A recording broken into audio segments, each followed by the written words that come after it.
Hello viewers, আমি আসলে পরশুদিন এটা নিয়ে একটা ব্লগ তৈরি করেছিলাম যে এই জায়গায় রাস্তাটা, যে এই যে রাস্তাটা ভাঙ্গা এবং ভাঙচুরের বিষয়টা নিয়ে আমি একটা ব্লগ তৈরি করেছিলাম।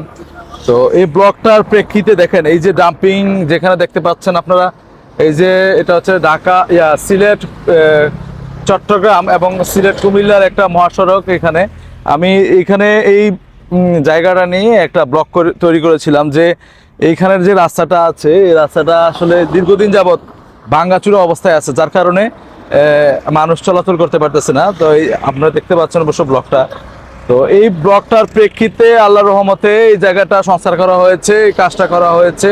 তো আসলে ভালো লাগতেছে। আসলে মানুষ যদি তার বিভিন্ন সমস্যার কথা এখানে উপস্থাপন করতে পারে সুন্দর করে মিডিয়াতে, আসলে প্রযুক্তি কিন্তু অনেকটা এগিয়ে আছে এবং কাজ যে করে এটার একটা জ্বলন্ত প্রমাণ এখানে। এই যে দেখেন, এখানে আগে কিন্তু এই জায়গাটা ভাঙ্গা ছিল, আমি যে ভাঙ্গার অবস্থাটা আমি ভিডিওতে আপনাদের দেখাচ্ছি। তো ভিউয়ার্স, ভালো থাকবেন, সুস্থ থাকবেন। আসলে এই যে একটা অবস্থান, এইখানে যে ভাঙ্গার যে স্থানগুলি, এই স্থানগুলি আমি আবারও দেখাচ্ছি আপনাদেরকে। দেখেন সুন্দর করে রিপেয়ার করা হয়েছে। তো আসলে কাজ যদি করে তাহলে কিন্তু কাজ হয়, যদি তুলে ধরা যায়। থ্যাংক ইউ, আপনাদের অসংখ্য ধন্যবাদ। ভালো থাকবেন, সুস্থ থাকবেন।